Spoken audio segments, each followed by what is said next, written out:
Hello again, thank you for staying tuned. Welcome to part 2 of the book tour.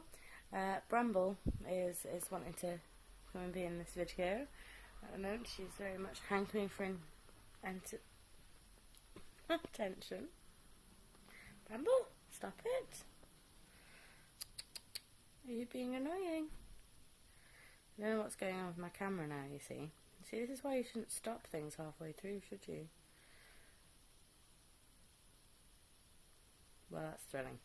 Anyway, back to the books. So, like I said, I am a massive fan of James Wong. So, James Wong did have a series on TV, and I managed to get this book for £4 off. £4 off. So it was $12.99. Bramble, what are you doing? And it's from the TV series Grow Your Own Drugs. But I really, really like this book. Apart from the fact there's some fabulous cheesy photos going on in it. I do believe that James Wong calls himself an ethnobotanist. Yes, there we go.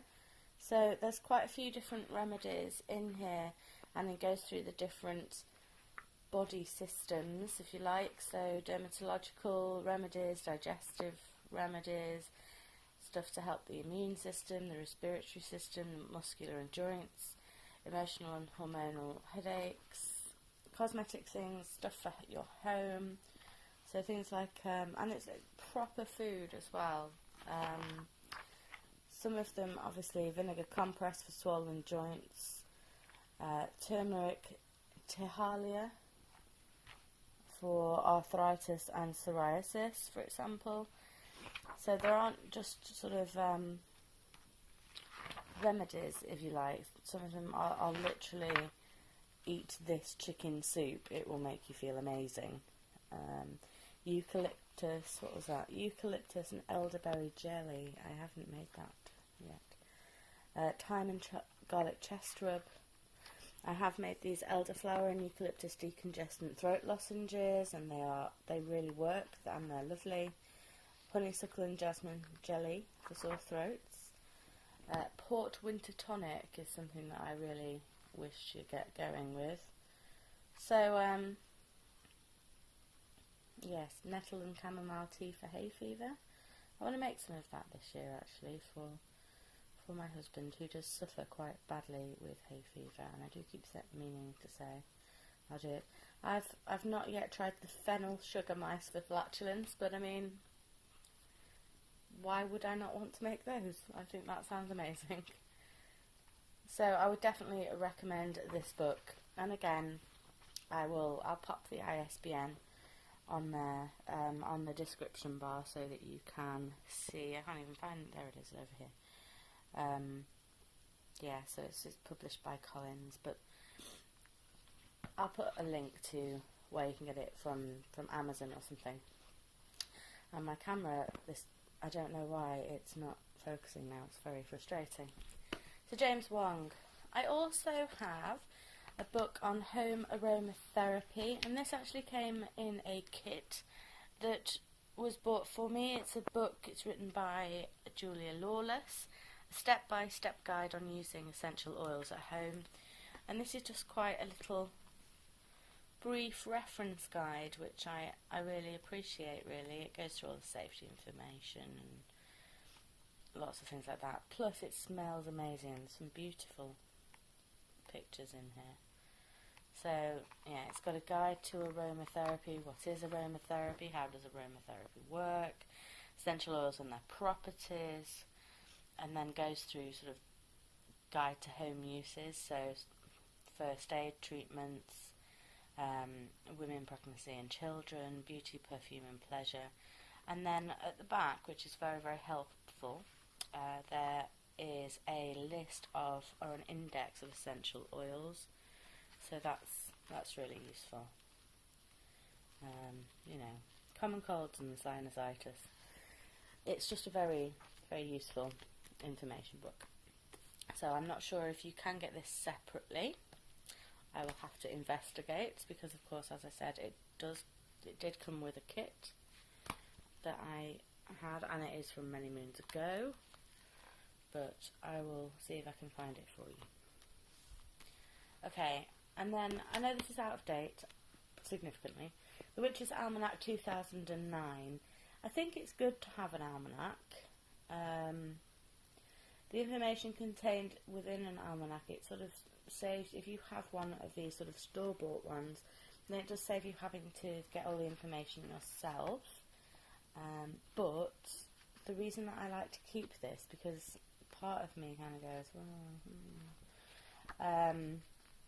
you know, I tend to make my own calendar up anyway, so obviously not invent my own calendar, but there are some nice bits of information in here which I ultimately wish to pop in my book of shadows, and I keep not having got round to it, so therefore it stays on my shelf. But I mean, I think if you're starting out, it's very useful to have a Witch's Almanac. I haven't had one for a few years because I haven't really felt the need to.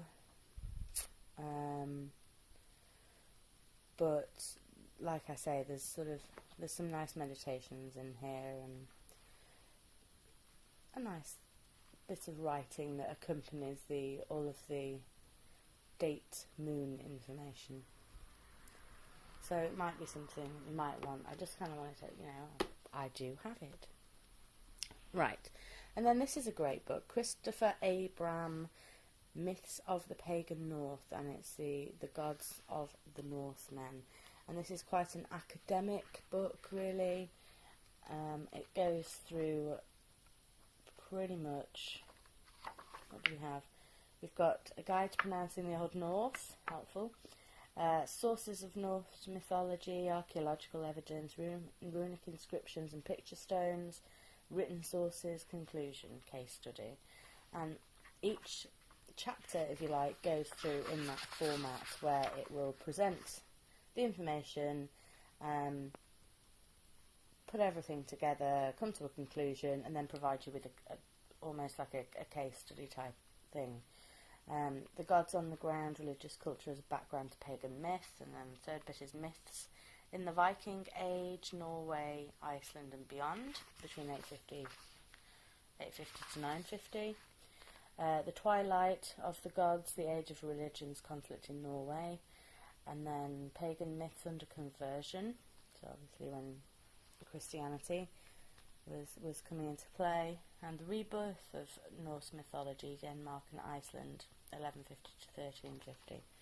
So this is a very, very interesting book. It's tough going. It's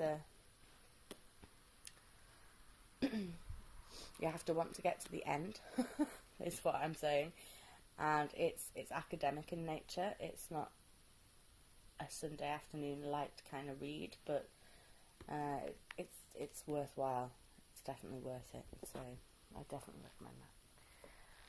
And then just when you thought all the Scott Cunningham books were over and done with, here I come again with another Scott Cunningham and David Harrington special, The Magical Household. I really, really like this one. It's spells and rituals for the home. And so there's all sorts, really. There's things about animals and dreaming and soft furnishings and how you can basically make your home rather magical without necessarily screaming, I'm a witch.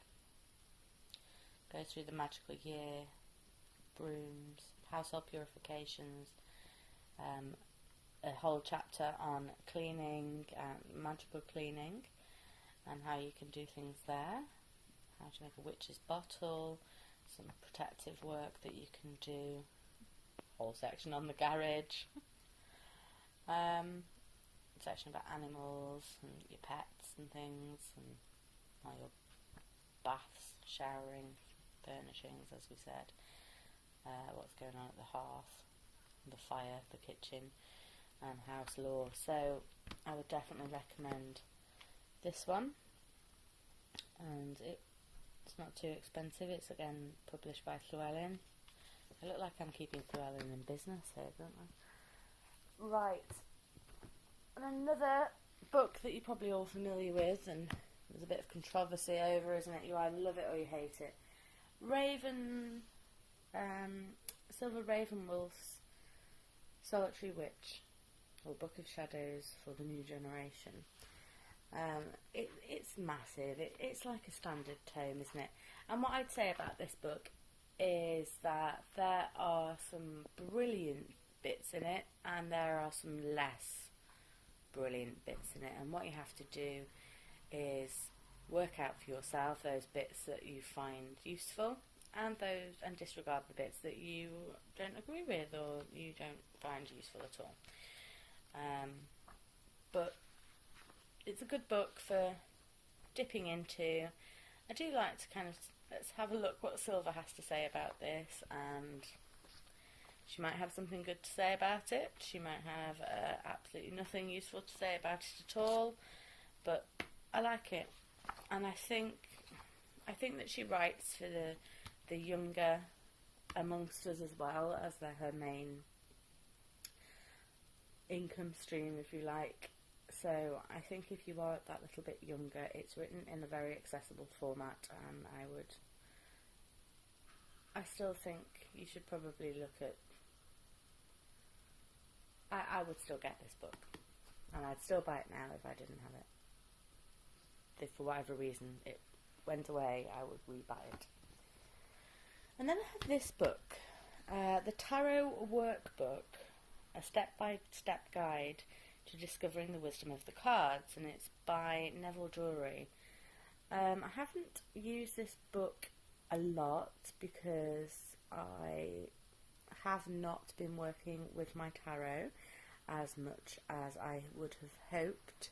The tarot deck that I bought, I tried to stick with, and it really wasn't working out for me. It was the Gilded Tarot. Now, the images on the Gilded Tarot are absolutely stunning, but perhaps with them being digitised, digital artwork, maybe. I don't know, I just didn't. They were also a little bit too large for my hands. I have small hands, tiny hands. I wasn't working with them, but I'm going to do a video on my new deck. I've actually, after 5 years, bought myself another tarot deck. So I'm looking to go through this book, really, because this, I think, is a very helpful book. It is essentially a workbook. It tells you about different things. It gives you workbook exercises to do. And I think if you are looking to get to know your cards and you really want to actually practice with them rather than just look at them and go, aren't they pretty? Would be a very useful book. So the Tarot Workbook, again, I don't have a massive amount to say about it because I haven't worked through it. It's on my list of things to achieve, so I'll maybe do a review once I've done that. And then we're very nearly there. We are very nearly there. This stunner. I find this really a very, very, very interesting book. Again, I wouldn't read it cover to cover in one sitting, but it's by Judica. Is it Judica Isles or Judica Illes? If anybody can kind of just make sure I've got that up right, I'd be really grateful. It's the Element Encyclopedia of Witchcraft, and basically it is an encyclopedia. It has encyclopedic entries in here, and then tells you about them, and it's very interesting. I enjoy this. I dabble in it, in this little book, and I do find that the things that I've taken from this book have been so very interesting. So I would definitely recommend this. It's a bit of a tome. I got this from a charity shop. I'm pretty sure that when I lived in Huddersfield, there was somebody who just had got rid of all of their books because there was a plethora, this included, of sort of pagan-related books that were just suddenly there that had not been there previously. So whoever you were, thank you very much, because I think I've inherited your books. Right, and then the only last thing that I wanted to kind of talk about, it's not really very pagan. Oh, in fact, you know, I was talking about the Gilded Tarot. I have the Gilded Tarot Companion book. I mean, the book, it's a standard, this is a book that comes with a tarot set, but the artwork is gorgeous. It's just for some reason it didn't gel with me. I don't know. But the last book I wanted to talk about, it's not really a pagan book at all. It's The Good Shopping Guide. And for me, I feel that it's connected to my path because I feel that my ethical or non-ethical shopping decisions, you know, I'm trying to reduce my carbon footprint overall. I'm just trying to be better at life. So that's kind of why it falls into my, or is on my pagan bookshelf, if you like, versus my normal non-pagan bookshelf. But yeah, this is really useful if you are looking at ethical shopping or anything. And if you do remember the videos that I did on Witches for Wellness, obviously I did refer to this quite a fair bit, so you might want to check something like this out if that was of interest to you. Okay guys, well thank you very much for tuning in and watching the video. Like I say, I'm really sorry I had to film them off my phone and not from my camera. I will now have to go and investigate what is wrong with my camera, but yes, it'd be nice to see which books you have, and yeah, let me know. Take care guys, thank you for watching, blessed be, and I'll see you in the next video. Thanks for watching part 2, bye bye.